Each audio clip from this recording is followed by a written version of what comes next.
Na semana passada falamos um pouco e hoje nós vamos dar continuidade, certo? E eu queria convidar você a abrir sua Bíblia comigo lá no livro de Isaías, capítulo 46, versículo 9.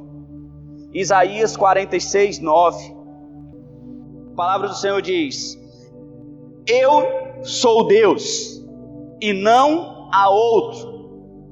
Eu sou Deus e não há outro semelhante a mim, diz o Senhor. Desde o princípio anuncio o que há de acontecer, e desde a antiguidade revelo as coisas que ainda não sucederam. Eu digo: o meu conselho permanecerá em pé, e farei toda a minha vontade. Amém, queridos? Pai, essa é a tua palavra, queremos te agradecer, Senhor, e uma coisa eu te peço nessa noite, que o Senhor possa falar com os teus filhos, da mesma maneira que o Senhor falou comigo à tarde, Deus, aqui nesse altar, Senhor. Que o Senhor possa trazer o mesmo entendimento que trouxe ao meu coração sobre a tua soberania. Nós queremos te louvar, queremos abrir o nosso coração, Deus, para receber a revelação da tua palavra. Cremos que o Senhor é o único Deus verdadeiro e nós cremos que tu és poderoso, cremos que tu és soberano, Senhor. Fala conosco nessa noite, em nome de Jesus. Você crê? Diga amém. Queridos, esse texto, ele fala sobre a soberania de Deus. A soberania de Deus, esse texto, ele revela exatamente o que Deus fala de si mesmo. Ele diz: eu sou Deus, não tem outro semelhante a mim. Não tem outro ser que se compare ao Deus que você serve, que você adora nessa igreja, querido. Não tem nada que se compare a Ele. Ele diz que desde o princípio, Ele anuncia o que ainda vai acontecer. Deus, pelos seus santos profetas, anuncia o que vai acontecer. Para você ter uma ideia, desde Gênesis, há 2000 e poucos anos depois, há 4000 anos depois, já estava falando de Jesus. Desde Gênesis já se falava do Messias, do Cristo. Para você ter uma ideia, Deus sempre exerceu a sua soberania. Mas, querido, Deus é soberano e o tema dessa ministração é a soberania de Deus sobre o coronavírus. Amém? Deus é soberano no tempo de coronavírus. E Ele é soberano em qualquer era. Deus, Ele é soberano sobre esse coronavírus, sobre essa pandemia. E dizer, queridos, que Deus governa tudo, significa que Ele é soberano. É ou não é? Se Ele governa tudo, essa é a definição de soberano. Ele governa tudo. Sua soberania significa que Ele pode fazer, e de fato Ele faz, tudo o que Ele deseja fazer. E quem é o doido que vai tentar impedir que Deus faça a vontade dEle? Não existe ninguém que possa fazer algo desse. Meu filho tem um instrumental aí, lembra? A música aí. Ele não está lembrado não. No sistema aí do Rolyrics, lá depois de todas as músicas. Querido, não há força fora de Deus. Não há nada fora de Deus que possa impedir ou que possa tentar frustrar a vontade de Deus. Não tem nada fora dele que possa impedir ou frustrar a vontade dele. Quando Deus decide fazer algo, quando Ele decide que algo deve acontecer, isso acontece. Quando nosso Deus decide, ou Ele diz que algo vai acontecer, ou de outra maneira, tudo que acontece é porque Deus deseja que aconteça. Isso é a soberania de Deus. E eu sei que tem muita gente, muitas cabecinhas, assim como eu também, antes de entender essa ministração, eu falava: Senhor, mas tudo que acontece é a tua vontade? E as coisas ruins são a tua vontade? E aí nós vamos entender o que é a vontade soberana de Deus e a vontade perfeita de Deus. Hoje nós estamos falando sobre a soberania do nosso Deus. Isaías, ele fala exatamente isso. O que significa ser igual a Deus? A própria essência de ser Deus é de ser soberano, de dominar todas as coisas. Ser Deus é fazer com que o seu próprio conselho permaneça em pé. E o que é o conselho de Deus, pastor? A palavra dele, a vontade dele, o que ele diz que vai acontecer, permanece de pé. E nada passa sem se cumprir, de acordo com o que ele falar. Deus não apenas, ele não apenas, queridos, declara o que vai acontecer no futuro. Ele vai além, ele faz acontecer o que ele disse que ia acontecer. O nosso Deus é tão poderoso. Lá em Jeremias capítulo 1, versículo 12... Jeremias 1,12 diz que o Senhor, ele vela sobre a palavra dele para a cumprir. Ou seja, Deus, ele dá uma palavra e ele vai cuidar para que aquela palavra se cumpra. E não existe ser humano, não existe diabo, não existe demônio que possa fazer qualquer coisa que mude aquela vontade soberana do Senhor. Em outras palavras, querido, a soberania de Deus é totalmente abrangente e universal. Preste atenção, a soberania de Deus abrange todas as coisas. Deus é o rei do universo, ele não é o rei da terra, ele é o rei do universo. Tudo está debaixo do domínio absoluto de Deus. Todo esse mundo está nesse domínio de Deus. Deus, ele governa o vento, como diz em Lucas 8:25, ele governa os raios, como diz Jó 36:32, ele governa a neve, ele governa os sapos, piolhos, até isso, as moscas lá do Egito, quem governava era o próprio Deus. Deus, ele governava os gafanhotos, as codornizes, Deus, ele governa os vermes, Deus, ele governa os peixes, tudo que existe é Deus que governa. Deus governa até os pardais que estão aqui nessa igreja. Deus governa, querido, a grama, as plantas. Deus tem a soberania sobre a fome, sobre o sol. Deus, ele tem a soberania sobre as portas de prisão. Deus tem a soberania sobre a cegueira, sobre a surdez, sobre a paralisia, sobre a febre. Ele é soberano sobre toda doença. Ele é soberano sobre todos os planos de viagem que nós possamos fazer. Deus, ele é soberano sobre o coração de reis, sobre nações. Deus é soberano até sobre os assassinos, até sobre a morte espiritual. E tudo isso que existe, tudo, absolutamente tudo, nenhum escapa da vontade soberana do nosso Deus. Isso é a soberania de Deus. Portanto, querido, e agora eu acho que eu vou chocar alguns de vocês, porque eu queria que nesse momento desafiar vocês para tirar uma visão sentimentalista de Deus. Se existe um alicerce colocado na sua cabeça que é romântico demais, que não está firmado 100% na palavra, talvez sua estrutura seja abalada a partir de agora. Porque existem muitos ventos de doutrina, muitas loucuras teológicas. No nosso curso de teologia, que a pastora e eu fizemos, o nosso professor sempre nos ensinou isso. Texto sem contexto é pretexto para heresia. Entendeu isso? Quando você vê um pastor ou um pregador pegando um texto, isolando e transformando aquele texto numa doutrina, aí começam as heresias, aí começam as seitas, aí começam as divisões de igreja, aí o pastor, um membro briga com o pastor aqui, abre uma igrejinha na outra esquina e começa a pregar aquilo que estava na cabeça dele e não aquilo que estava na palavra. E a gente tem que tomar muito cuidado com esses ventos de doutrina. Então, para nós entendermos tudo, precisamos entender o texto e o contexto. É assim que se lê a palavra. Mas eu quero desafiar você a tirar essa visão sentimentalista de Deus. Por quê, pastor? Porque eu quero que vocês entendam que o coronavírus foi enviado por Deus. Pastor, que absurdo é esse? Coronavírus foi enviado por Deus? O coronavírus foi enviado por Deus. O coronavírus, o ebola, H1N1, todas essas pragas e calamidades, peste negra, os gafanhotos no Egito, os sapos, os piolhos, tudo isso é muito ruim, mas vieram porque a soberania de Deus permitiu. Vieram para um propósito e hoje nós vamos entender isso. Essa, querido, não é uma época para visões sentimentalistas de Deus. Essa é uma época agridoce, é uma época amarga, mas que ainda existe doçura. Só basta olharmos de maneira correta.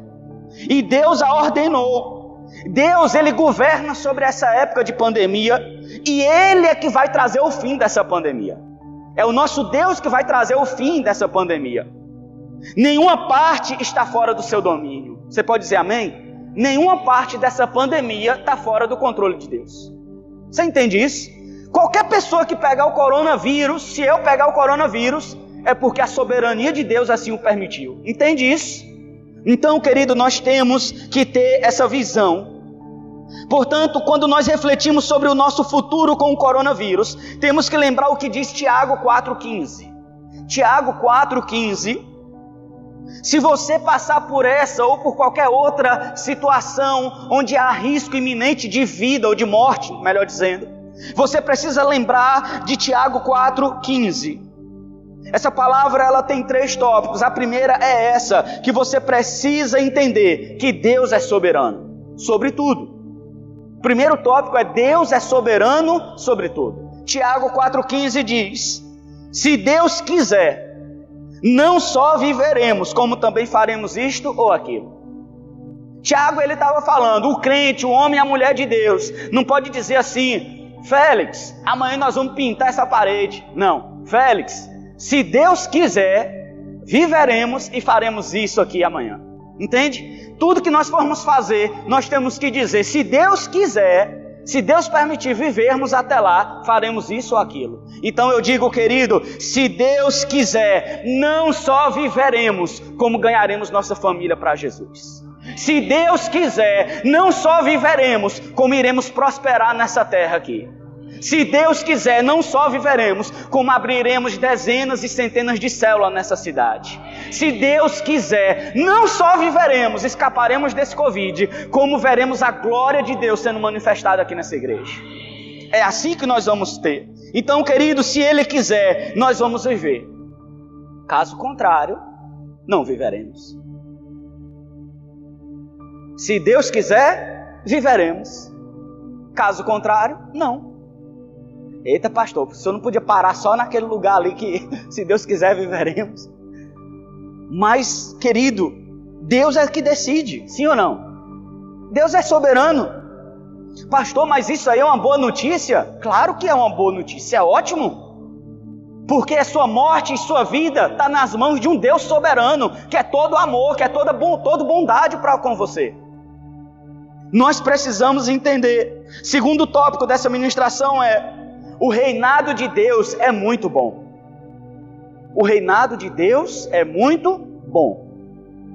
Deus reina e isso é uma ótima notícia. Isso é uma ótima notícia. Pastor, por que eu deveria receber essa notícia da soberania de Deus sobre o coronavírus e sobre a minha vida de uma maneira doce, como se fosse um ensino maravilhoso e bom? O segredo, querido, é saber que a soberania que poderia parar o coronavírus, que poderia parar a crise do coronavírus, ainda não faz. Ainda que não faça, é a mesma soberania que está sustentando a sua alma dentro do seu corpo. Muita gente reclama que Deus podia acabar com o coronavírus. Com certeza, eu concordo com isso, podia. Se Ele não fez, é porque Ele não quis. E se Ele não quis, Ele tem um propósito para isso.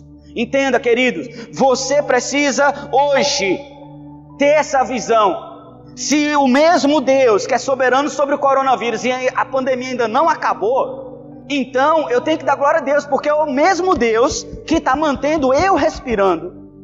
É o mesmo Deus que está preservando a minha vida, que me trouxe aqui na casa do Senhor. A mesma soberania, querido, que nós vemos em Deus quando está havendo sofrimento, enquanto há sacrifícios, é a mesma soberania que torna todas as coisas para o bem. A mesma soberania do Deus sobre o coronavírus ou sobre qualquer outra pandemia é a mesma soberania do Deus que diz que todas as coisas cooperam para o bem daqueles que o amam. Você entende isso? Você sabe o que é todas as coisas cooperarem? É uma coisa vai se encaixando, mesmo numa coisa ruim, mesmo num tempo ruim, parece que as coisas vão dando certo.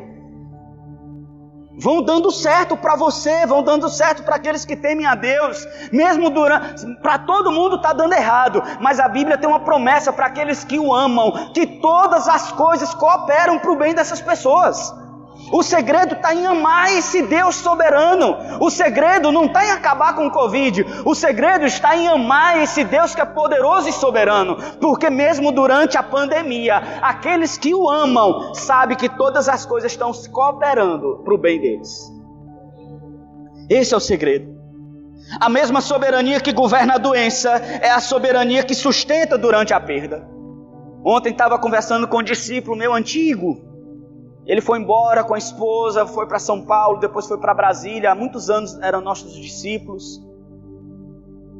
E ele é um profissional de mão cheia, um músico profissional de carreira.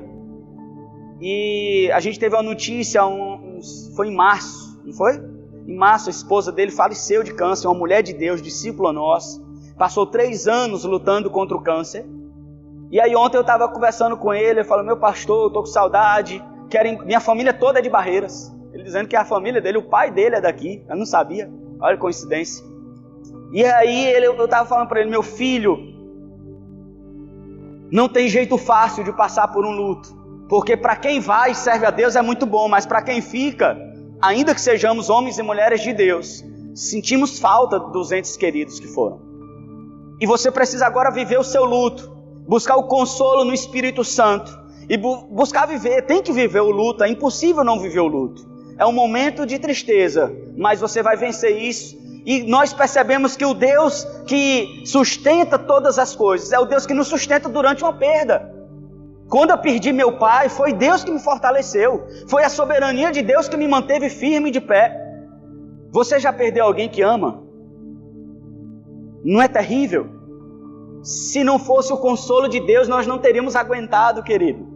Se não fosse o consolo, a mão consoladora de Deus, não teríamos aguentado. Que Deus reina, isso sim é uma ótima notícia. Querido, não é bom pensarmos que o diabo reina. Não é bom que a doença, que a sabotagem, que o destino ou o acaso tenha a última palavra sobre a nossa vida. Quem tem a última palavra sobre mim, sobre você, é o Deus que é soberano. Não é o diabo, não é o coronavírus. Quem vai dizer o dia que nós vamos partir dessa terra para o céu é o Senhor que é soberano e não é o coronavírus. Entende isso? A mesma soberania que tira a vida é a soberania que venceu a morte e que leva todos os crentes para um lar celestial junto com a Cristo. Essa é a mesma soberania. Querido, uma boa notícia é saber que Deus reina. Sabe por quê? Porque Ele é um Deus santo. Porque Ele é um Deus justo. Porque Ele é um Deus bom. E Ele é infinitamente sábio. Sabe quando você tiver uma pergunta para Deus e ela começar assim, por que o Senhor fez isso? Na hora que você for fazer essa pergunta, você para um pouco e pensa lá em Jó 12:13, que diz que com Deus estão a sabedoria e a força. Talvez a sua cabeça, a minha cabeça, não entenda os caminhos do Senhor. Mas ainda assim, tudo que aconteceu, pela soberania dele, foi feito com o máximo de sabedoria e de força. Muitas vezes já teve coisa acontecendo, Mateus, que eu não entendia, não sabia. Eu só queria saber por quê. Por que isso aconteceu? E Deus falou, existe um propósito. Você não entende, mas descansa na confiança no meu caráter. Que sou bom, que sou justo, que sou santo. Quando você não entender nada, quando você não entender isso aqui, querido, vai te ajudar com outras pessoas até. Quando você não tiver certeza absoluta de algo sobre alguém, quando você não tiver todas as informações para tomar uma decisão, veja quem está falando. Confia no caráter dessa pessoa. Entende? O caráter dela não pode ser negado pelas atitudes dela. Nada surpreende Deus, querido. Nada confunde e nada desorienta Deus. Muitas pessoas pensam, Ciliana, que Deus estava assim, reinando sobre a terra, e aí de repente o coronavírus apareceu, surpreendeu Deus. De repente Gabriel, um comunista lá não sei de onde, criou no laboratório um vírus, ou se veio pelo morcego, ou se não sei de onde é que veio. Muitas pessoas pensam que Deus estava ali e desapercebido, nem viu que o coronavírus estava acontecendo. Pensa que Deus foi surpreendido por uma pandemia, querido? Você acha que o nosso Deus foi surpreendido pela criação desse vírus? Você acha que o nosso Deus foi pego de surpresa contra isso? Não, querido. Salmo 147:5 diz que o seu entendimento não se pode medir. Romanos 11:33 diz que ó profundidade da riqueza, tanto da sabedoria como do conhecimento de Deus. Efésios 3:10 diz que a multiforme sabedoria de Deus se torne conhecida até dos principados e potestades. Até os principados e potestades têm que conhecer a sabedoria de Deus. Querido, o poder infinito repousa nas mãos de santidade, nas mãos de retidão, nas mãos de bondade infinita de Deus e, claro, na sua mão de sabedoria. Pastor, por que o senhor está falando tudo isso? Para que você entenda que tudo está ao serviço daqueles que confiam no Filho dele, em Jesus Cristo. Quando eu olho o coronavírus, quando eu olho qualquer coisa, eu entendo que tudo está a serviço daqueles que têm Jesus no coração. Daqueles que têm o amor pelo Filho. O que Deus fez ao enviar Jesus para morrer pelos pecadores tem tudo a ver com o coronavírus. Agora preste atenção. O coronavírus tem tudo a ver com o que Deus fez ao enviar Jesus para morrer por mim e por você. Pastor, não estou entendendo nada ainda. Eu vou explicar. Coronavírus tem tudo a ver com aquilo que Deus fez por sua causa. Como assim, pastor? A conexão está lá em Romanos 8:32. Eu quero que você analise esse texto comigo.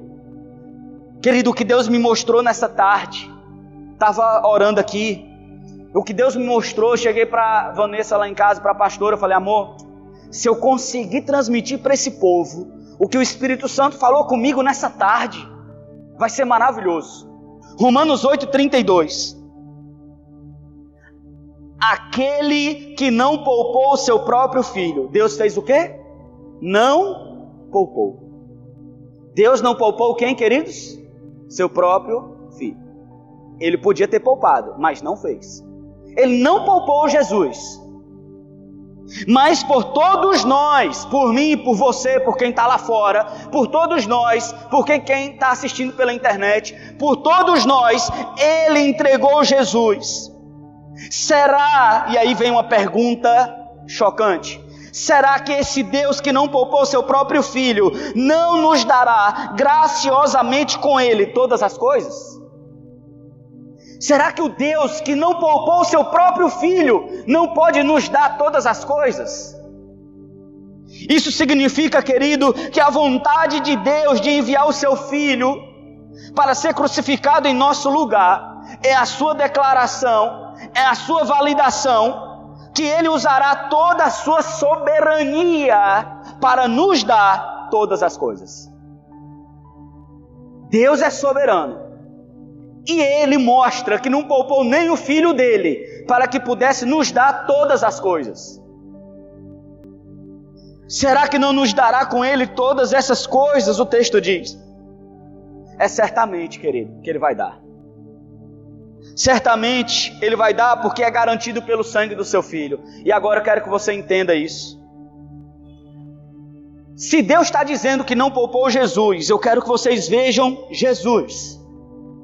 Jesus, Ele estava com Deus no céu. E lá em Efésios diz que Ele não usurpou ser igual a Deus, antes a si mesmo se entregou, morrendo a morte de quê, queridos? De cruz. Ele foi fiel até a morte, morte de cruz. Esse Jesus foi crucificado. Esse Jesus, Ele foi para a cruz como uma ovelha muda. Esse Jesus nunca pecou, esse Jesus nunca merecia estar naquela cruz. Nunca precisaria ter sido executado naquela cruz. Sabe por quê? Porque Ele nunca pecou, Ele nunca fez nada que fizesse Ele ser digno de subir naquela cruz. Ele era Deus, estava com Deus desde o princípio, veio para a terra viver em carne, revelar o amor de Deus em carne a todos nós. Ele cumpriu toda a lei de Deus, nunca pecou, e diante de tudo isso, ele foi condenado à morte. Essa é a maior injustiça que já se viu sobre a face da terra. Essa é a maior injustiça que já aconteceu, dona Disse. Nunca teve uma injustiça tão grande, nunca houve um erro jurídico tão grande como esse com Jesus. Nunca houve uma situação debaixo do céu que fosse tão terrivelmente enganado do que esse momento com Jesus. Porque muitas pessoas podem estar reclamando: pastor, mas fulano de tal era tão bom e morreu de coronavírus. Fulano de tal era tão bom, pastor, e morreu num acidente. Fulano de tal era tão bom, pastor, fazia tantas obras de caridade, era uma pessoa tão agradável, o bichinho não merecia aquilo. Querido, a sabedoria eterna está com o nosso Deus. Se o meu pai morreu dia 16 de janeiro de 2013, eu posso achar o meu pai bom, mas quem sabe se ele era bom ou não é o próprio Deus, que sabe se era ali o dia ou não. Eu não queria, como meu limite psique, o limite do meu cérebro não alcança a sabedoria de Deus, mas pensando e ouvindo o Espírito Santo falar hoje comigo, ele estava me dizendo que nunca houve uma coisa tão injusta na terra como Jesus sendo crucificado. E o Deus soberano permitiu isso. Não só permitiu, como ele criou uma lei para isso. Se você ler, hoje eu terminei de ler Êxodo, se você analisar, você vai ver, querido, que o povo de Deus, que era melhor do que aquele povo ali das redondezas de Canaã, aquele povo pecava e todos os dias um cordeiro era sacrificado de manhã e no final da tarde. 2 cordeiros por dia, por causa dos pecados do povo de Deus. Imagine quantas ovelhas não morreria pelos filisteus. Mas o que Deus estava dizendo era: tem uma lei universal criada por mim, que quando um pecador não tiver jeito de ser remido, como eu sou um Deus de amor, misericordioso, bondoso, eu criei uma lei que permite, que dá uma chance desse pecador ser inocentado. Aquela ovelhinha que nunca pecou, que nem consciência tem do que é pecado, ela morreu e derramou o sangue inocente para substituir o sangue que merecia ser derramado daquele que pecou. O inocente está morrendo por um culpado, e isso morria de manhã, isso morria de tarde. Sabe quanto tempo demorou? Centenas de anos. Ovelhas e touros morrendo diariamente para fazer expiação do pecado do povo de Deus.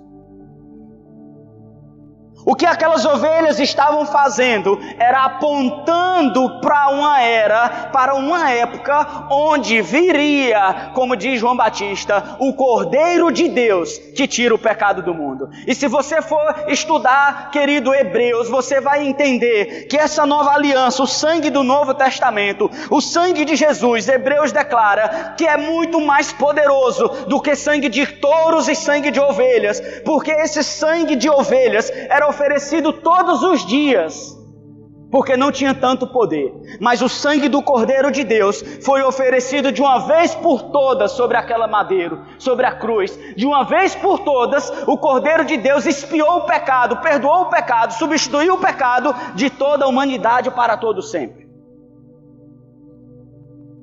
Mas, querido, isso aqui foi uma injustiça. O Calvário foi uma injustiça. O Calvário foi uma tremenda de uma injustiça. Mas o Deus soberano, que é um Deus de amor e bondoso, permitiu que o Filho dele sofresse coisas que não eram dignas. Mas eu quero que vocês entendam esse versículo de Romanos 8:32. Estão me acompanhando? Estamos em Romanos 8. Romanos 8:32. Se ele não poupou o seu filho, entende isso, querido, hoje? Se ele não poupou, se ele permitiu aquilo ali acontecer, a cruz acontecer, se ele, aquele que nem mesmo a seu próprio filho poupou, antes o entregou por todos nós, como nos não dará também com ele todas as coisas? Se o Deus que é soberano não poupou Jesus, como não nos dará todas as coisas? Nós estamos aqui, Jesus ali. Jesus morreu para que nós recebêssemos todas as coisas. Aquela injustiça foi autorizada pela soberania de Deus, porque Deus, na sua infinita sabedoria, entende que todas as coisas vindo para nós vale aquele sacrifício. Deus é sabedoria pura. Ele tem todo o entendimento e toda a força. Ele é soberano sobre épocas, sobre reis, sobre nações. E Ele enviou o seu Filho para morrer por cada um de nós. Para que todos nós, pecadores, sem um pingo de mérito, recebêssemos todas as coisas. Não está passando pela sua cabeça agora o que são essas todas as coisas? Que coisas são essas tão preciosas que valeu o sacrifício do próprio Filho de Deus? O que é isso que eu posso receber de Deus por causa do sangue derramado de Jesus? O que são todas as coisas? O que são essas todas as coisas, querido? Eis a resposta. São as coisas que nós precisamos e jamais teríamos de outra forma. São as coisas que nós precisamos para fazer a vontade de Deus. São as coisas que nós precisamos para glorificar o nome de Deus. São as coisas que nós precisamos para chegarmos em segurança à sua alegre presença lá no céu. Todas as coisas que o ser humano precisa para fazer a vontade de Deus, para glorificar o seu nome e para chegar até lá no céu, nós recebemos por causa do sacrifício de Jesus. Deus nos deu todas as coisas para chegarmos um dia no céu. Todas as coisas necessárias para eu e você vivermos com Ele eternamente foram dadas por Ele para nós lá naquela cruz. Pastor Raniel jamais chegaria ao céu se não fosse Deus com sua soberania. Pastor Raniel jamais iria para o céu viver eternamente com Deus se não fosse aquele sacrifício de Jesus. Então, querido, quando nós olhamos o coronavírus e Jesus, entendemos, Gabriel, que Ele não poupou nem o Filho dele para nos entregar todas as coisas. Esse tempo de pandemia, João e a gente estava conversando antes disso, esse tempo de pandemia nada mais é do que outra coisa necessária para que nós recebamos todas as coisas. É um alerta de Deus, é Deus dizendo: meu povo, escuta a minha voz. Povo da terra que eu criei, que eu amo, que eu já mandei meu filho, vocês não escutam a minha voz, porque vocês não param de trabalhar de domingo a domingo. Sabe por quê? Porque vocês não leem a minha palavra, vocês vão na igreja quando quer, vocês fazem a sua vontade. Quando tem folga aí, vocês preparam uma cerveja, sabe, um monte de mulheres. Gente, o que eu recebo dos meus amigos, são até parentes, não pode ter uma folga, até na Semana Santa está com cachaçada. A folga no mundo não é usado para agradar a Deus ou para servir a Deus, é ou não é? A folga do mundo é usado para farra. As pessoas não querem saber de Deus, as pessoas não querem ouvir Deus, as pessoas não querem abrir mão do seu ritmo de trabalho, de vida. As pessoas não separam mais um dia para honrar a Deus. As pessoas se viciaram no seu trabalho. Sabe o que o coronavírus está fazendo pelo mundo? Fechando empresa, deixando as pessoas com seus filhos. Tinha mães e pais que nem os filhos conheciam direito. Tinha ou não tinha? Tinha família que nem conversava mais. Tinha mãe e pai que nunca tinham ensinado uma tarefa para o filho, agora tem que ensinar. Tinha mãe e pai que nunca tinha feito uma comida para um filho, agora tem que fazer. Tinha família que nunca tinham suas refeições junto, nem uma vez na semana, agora estão tendo todas. Tinha pessoas que nunca tinham parado para pensar em Deus, que o Deus dele era o trabalho, era o dinheiro. Hoje está vendo que o rico está morrendo, o pobre também morre. Hoje está vendo que o rico tem que se arrepender dos seus pecados e o pobre também. Hoje está vendo que o preto e o branco estão morrendo. Hoje está vendo que quem tem plano de saúde e quem não tem está morrendo. Sabe por quê, querido? Porque Deus está mandando o coronavírus para chamar a atenção, para que nós possamos receber todas as coisas que foram conquistadas lá na cruz. Deus está chamando a atenção do mundo. Deus está dizendo para o mundo: vocês prestam atenção. Sabe por quê? E eu encerro com isso. Vocês só estão vendo o que eu já vejo há muito tempo.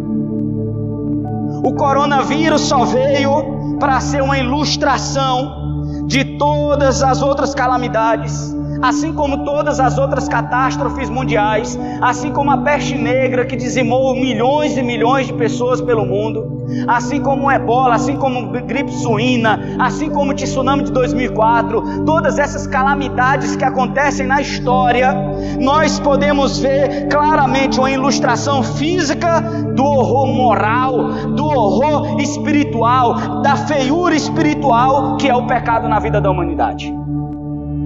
O coronavírus nada mais é do que uma fotografia daquilo que está acontecendo no espiritual na vida das pessoas. Deus só está nos mostrando, vocês agora vão ver o que eu vejo todos os dias, quando nem tinha coronavírus. Vocês estão vendo hoje covas sendo abertas, eu vejo há muito tempo. Vocês estão vendo hoje hospitais abarrotados, eu estou vendo há muito tempo. Vocês estão vendo hoje pessoas sem a capacidade respiratória total, precisando de aparelho, eu estou vendo há muito tempo. E agora vocês estão vendo uma ilustração física daquilo que está acontecendo espiritualmente. Vocês estão vendo agora com seus olhos, e não é só vocês, é o mundo inteiro está parado, observando como é a destruição do pecado. Então, querido, não venha colocar a culpa que Deus criou o coronavírus porque era a vontade perfeita dele. Não, nós estamos vivendo uma pandemia. Por quê? Porque o pecado é a causa dela. Se não houvesse pecado, não teria coronavírus. Se não houvesse pecado, não teria nem morte.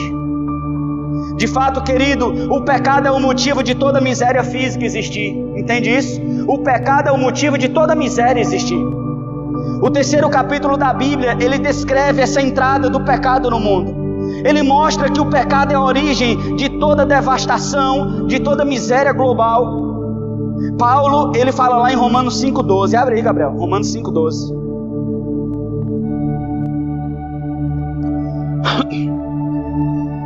Romanos 5,12 diz: portanto, assim como por um só ser humano entrou o pecado no mundo, e pelo pecado veio a morte, assim também a morte passou a toda a humanidade, porque todos pecaram. O pecado entrou por um homem, mas a morte foi para todos nós, porque todos nós pecamos. O mundo está quebrado desde aquele tempo. O mundo todo está destruído. Toda a beleza do mundo está entrelaçada com o mal. Toda a beleza está entrelaçada com desastres, com doenças, com frustrações. Nosso Deus não criou isso, querido.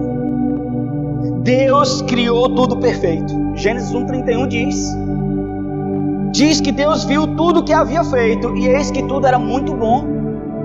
Quando Deus criou originalmente era tudo bom, mas depois que o homem pecou, começou tudo ser mal, tudo ser um desastre. Então quando alguém me pergunta se Deus existe, Ele é tão bom, por que tem coisa ruim no mundo? Porque eu e você trouxemos. Só por isso. Nós decidimos pecar.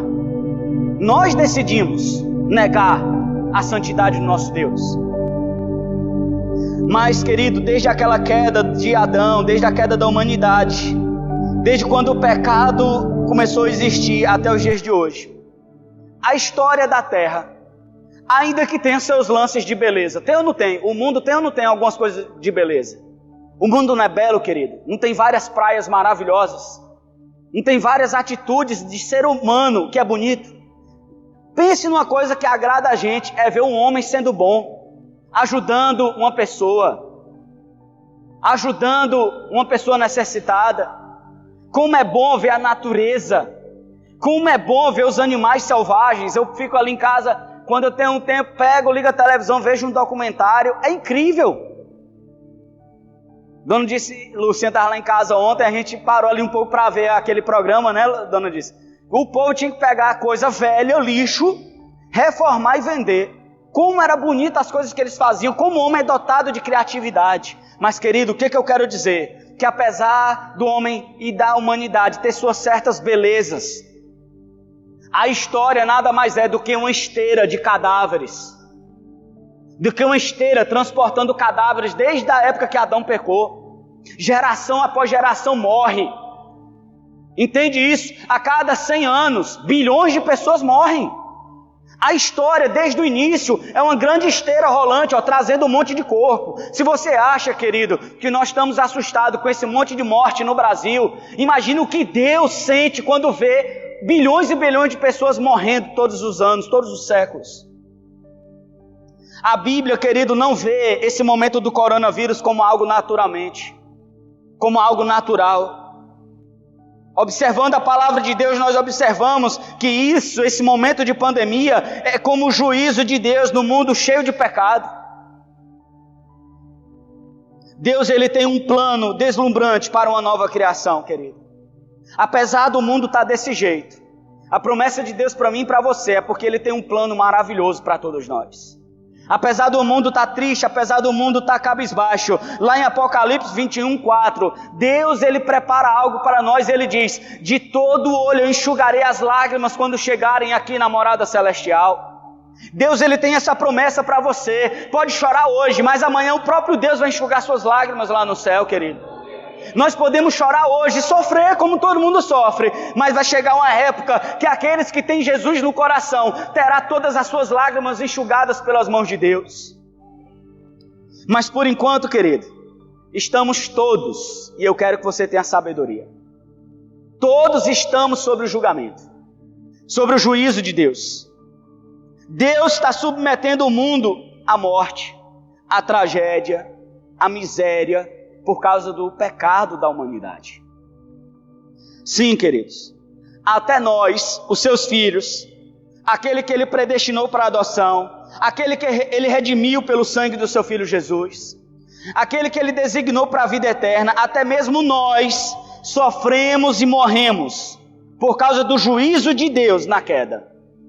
Entende isso? É por isso que nós morremos. Se fosse assim, o crente nunca morreria. Mas o crente morre. O homem de Deus, a mulher de Deus também morre.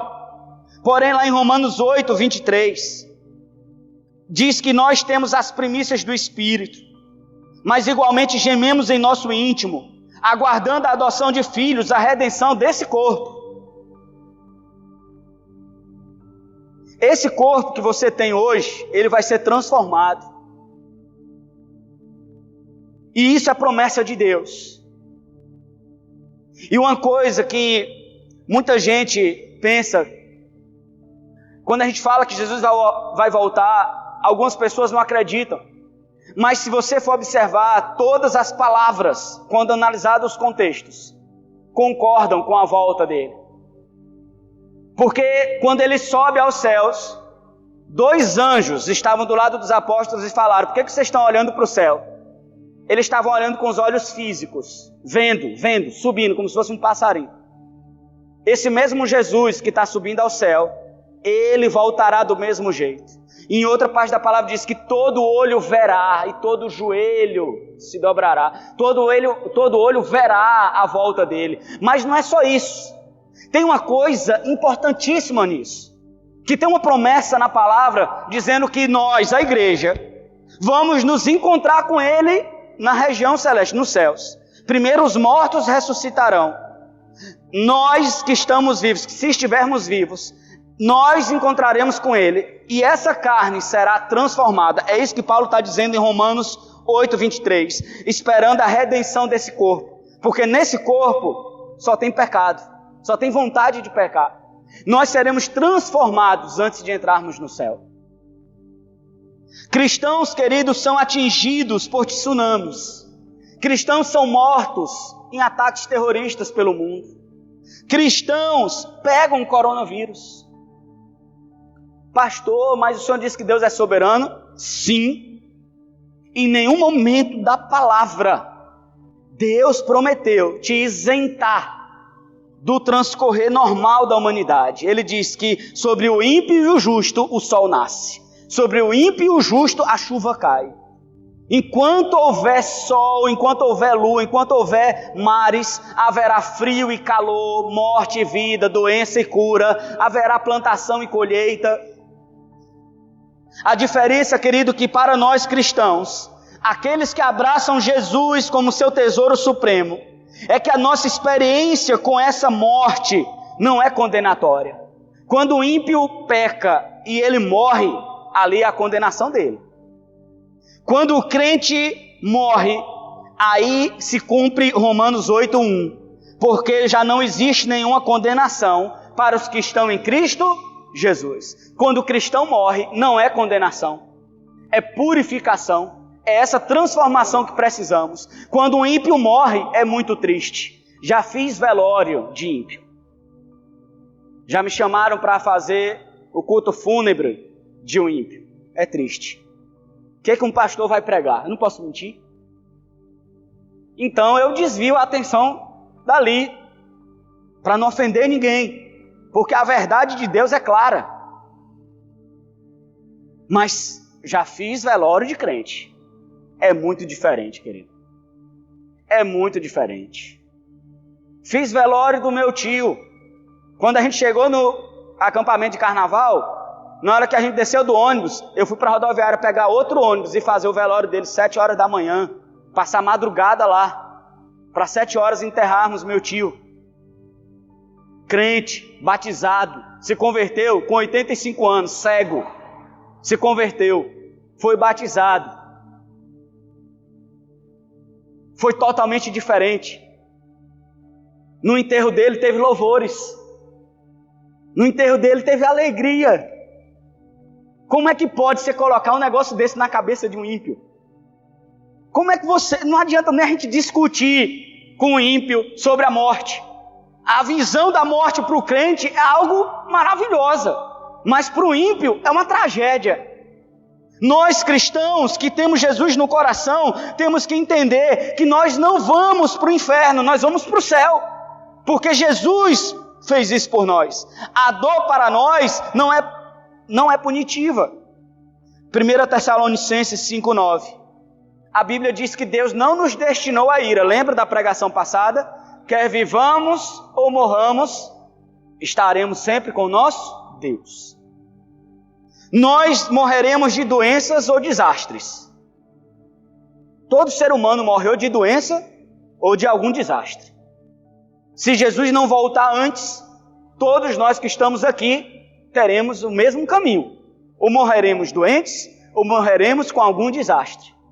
Pastor, você está jogando praga na gente, pastor, pelo amor de Deus. Não, querido, é porque você não vai ser diferente de todo mundo desde Adão.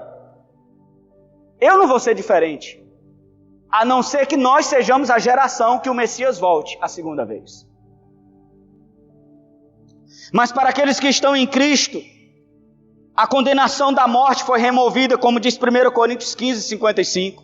E eu quero que você abra lá em Filipenses 1:21. Filipenses 1:21, eu encerro com esse texto. Porque para mim o viver é Cristo. Por que Paulo falou isso? Porque para mim viver nessa terra é muito ruim. Viver aqui, o povo falando mal de mim, me apedrejando, me chicoteando, me botando na cadeia. Eu chego numa cidade para pregar, o povo manda embora. Eu chego na outra, o povo me expulsa. Eu chego na outra, me levaram para fora, me tacaram um monte de pedra, quase morria. Eu tive outra lá que tive que escapar carregado num cesto pelo muro. Para mim, viver é Cristo. Porque Jesus disse, aquele que quiser ser meu discípulo, negue-se a si mesmo, tome a sua cruz e siga-me. Viver para nós aqui, querido, é por causa de Cristo. Por amor a Ele, sofrendo, vivendo. Porque Jesus disse, se te baterem numa face, vira outra. Paulo estava dizendo, eu vivo aqui na terra, vivendo a vida de Jesus. Que não foi 1000 maravilhas, mas cumpriu toda a vontade de Deus. Não nego a minha fé, não vou retroceder. Vou fazer e seguir exatamente o que Jesus fez. Por isso que somos cristãos, pequenos cristos, agir de acordo com Cristo. Paulo está dizendo, viver aqui nessa terra para mim é Cristo, mas morrer é ganho, morrer é lucro. Para Paulo, o apóstolo, morrer significava a melhor coisa da vida. Morrer significava o melhor momento dele estava chegando.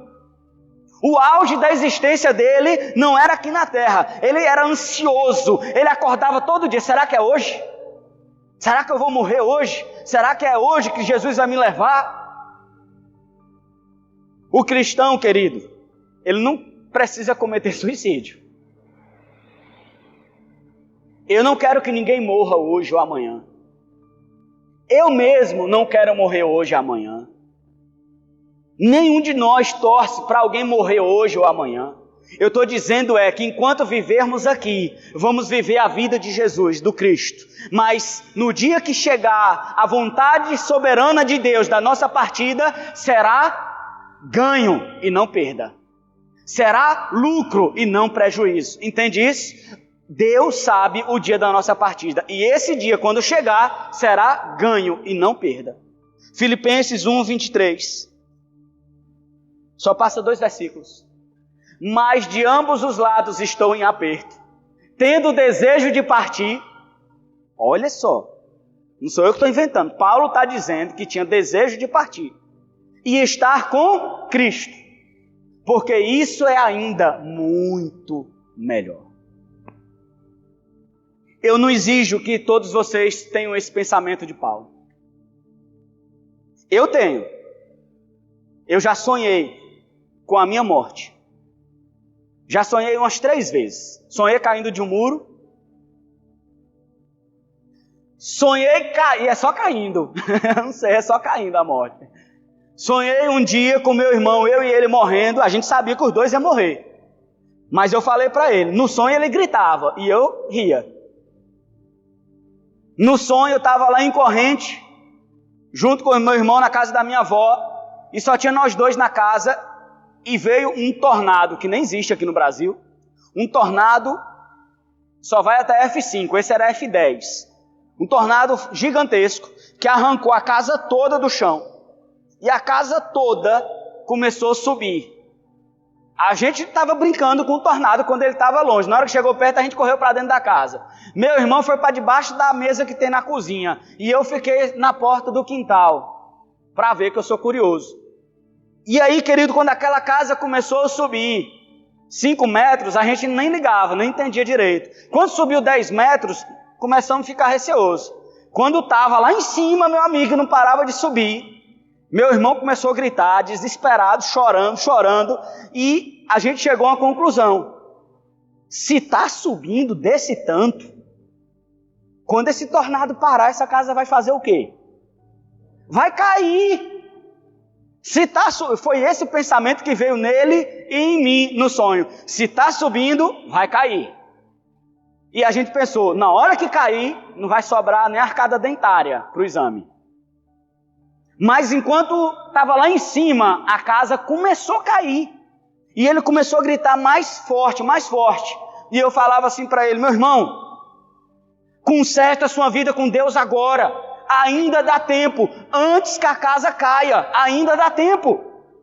Antes que a casa caia, ainda dá tempo de consertar a sua vida, querido. Antes que a casa caia, Deus está dizendo isso, o coronavírus nada mais é do que a casa caindo. E antes da casa cair, muita gente tem que consertar a sua vida com Deus. Muita gente tem que se arrepender dos seus pecados e consertar a sua vida com Deus. Enquanto meu irmão chorava, eu já nem estava olhando mais para o chão, querido. Eu estava olhando para cima, eu já estava, ansioso. Meu Deus, cai, eu já estava, isso no sonho, não estou falando que eu fiz isso na vida real, eu estou falando no sonho.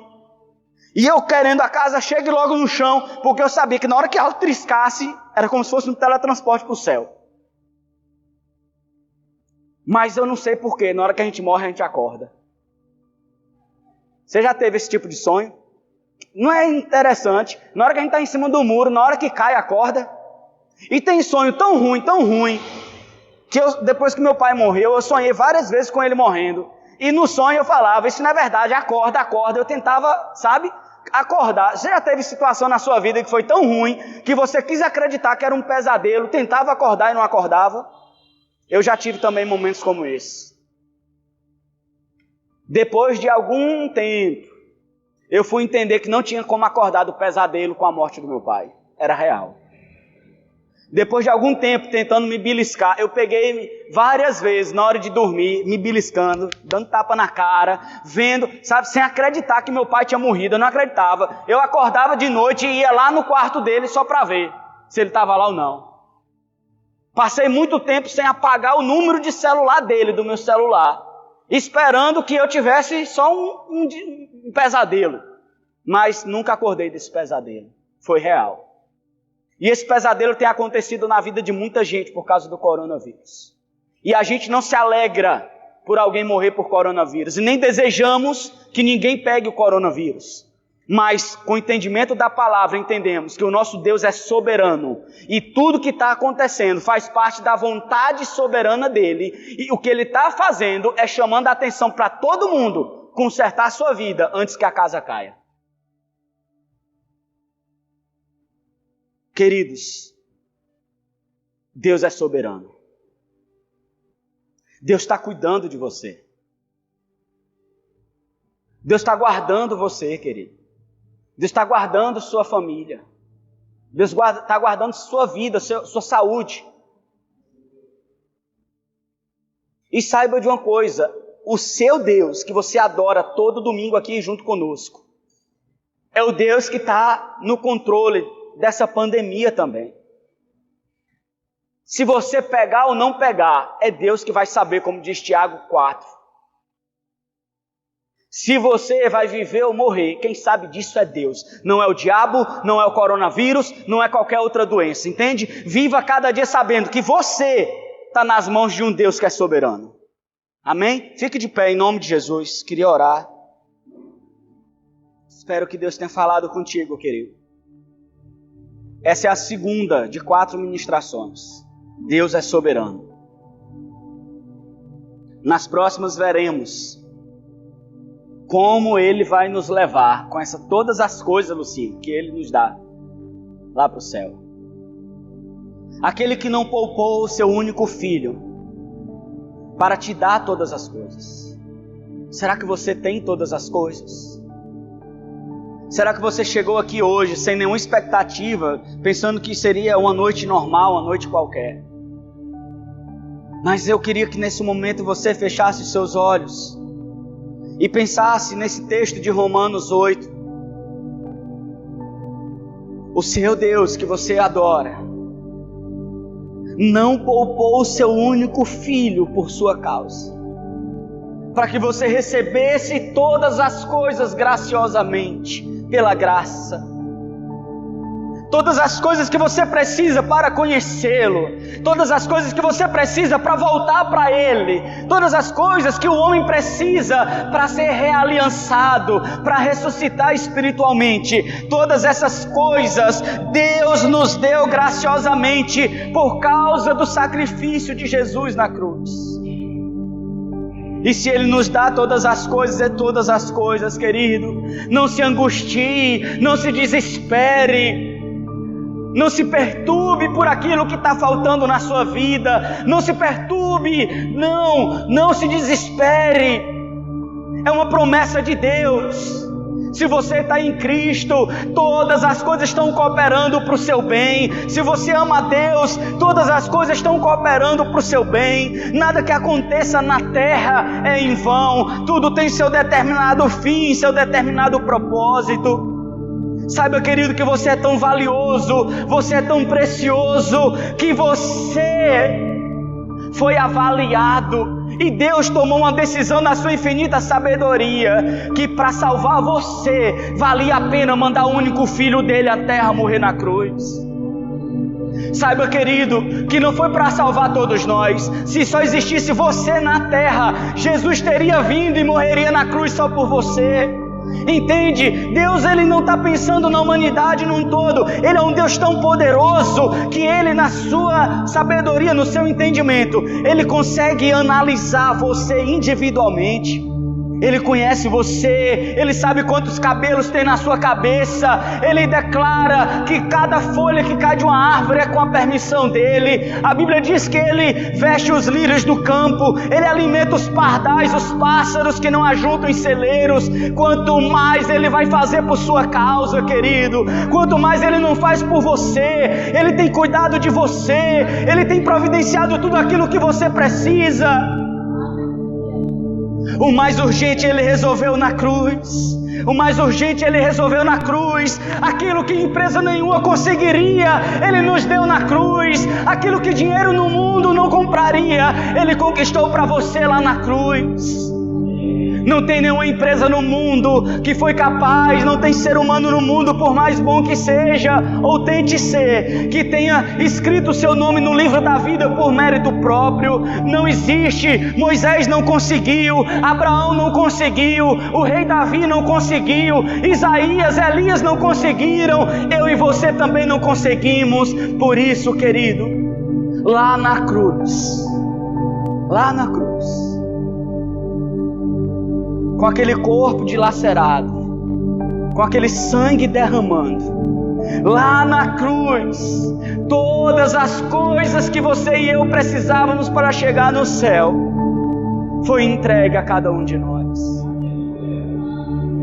Não ignore o que Deus fez por você. Não viva um dia na sua vida ignorando o que Deus fez por você. Não viva um dia na sua vida sem ler a palavra desse Deus soberano. Não viva um dia na sua vida sem adorá-lo. Nunca pise na casa dele sem temor. Nunca pise na casa dele sem um coração agradecido e contrito. Quando você chegar na casa do seu Deus, saiba que é aquele Deus que não poupou seu único filho por sua causa. Quando o louvor começar a tocar, saiba que é o louvor a esse Deus que não poupou seu único filho por sua causa. Quando você ofertar na casa de Deus, saiba que está ofertando para esse Deus que não poupou e deu tudo que Ele tinha por sua causa. Quando você, querido, estiver no seu trabalho, longe da igreja, longe dos seus pastores, longe dos seus irmãos, lembra que há um Deus soberano sobre a terra, que perscruta todo o coração, que está de olho em você. Então viva cada dia para honrar esse Deus que não poupou seu único filho para te dar todas as coisas. Senhor, nós te exaltamos nessa noite.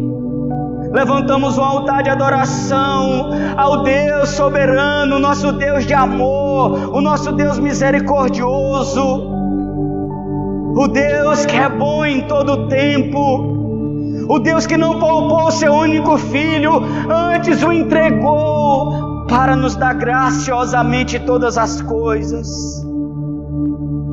Querido, Ele já deu a você tudo que você precisa. Seja grato. Será que nós como igreja podemos ser gratos nessa noite? Será que podemos dar graças ao Senhor por tudo que Ele nos entregou naquela cruz? Será que podemos ser gratos ao Senhor nessa noite? Será que podemos dizer: Senhor, obrigado por me dar todas as coisas. Obrigado pelo meu nome que está escrito no livro da vida. Obrigado, Senhor, porque o Senhor tem preparado uma morada para mim nas regiões do céu. Obrigado, Senhor, porque o Senhor deu o seu único filho, o único sangue que poderia me comprar do pecado, o Senhor entregou de graça para mim. Obrigado, Senhor, porque o Senhor, desde o dia que eu nasci, nunca, Senhor, permitiu que eu vivesse um dia nu, sem roupa, ou um dia sem comida. Todos os dias o Senhor tem me sustentado, todos os dias o Senhor tem providenciado, todos os dias o Senhor tem feito. Oh Deus, não é o coronavírus que vai dizer, Deus, as regras da minha vida, não é o diabo, não é Satanás, não são os demônios, Senhor, não é o acaso, não são as sortes. Não, Deus, a minha vida está nas mãos de um Deus que é todo soberano, que é todo poderoso, que sabe de todas as coisas. A minha vida, a última palavra vem de Deus, a última palavra vem do Senhor, a última palavra não vem da terra, a última palavra na minha vida vem do céu, a última palavra vem do Senhor, que reina sobre o seu trono de glória no céu. A última palavra da sua vida, querido, não vai vir da terra. A última palavra da sua vida vai vir lá de cima, vai vir lá do céu. Quem vai dizer o último dia, assim como aquele que falou o seu primeiro dia, ele vai falar o último dia da sua vida, querido. O mesmo Deus que começou a sua obra na sua vida, quando você era informe no ventre da sua mãe, o mesmo Deus que começou, vai ser o Deus que vai determinar o final. O mesmo Deus que começou, é o Deus que vai terminar, querido. O mesmo Deus que começou, é o Deus que vai terminar. Não é o diabo, não é o coronavírus, não é doença nenhuma. A última palavra vem de Deus. Amém, querido? Você pode dar um aplauso bem forte ao Senhor. Glória a Deus.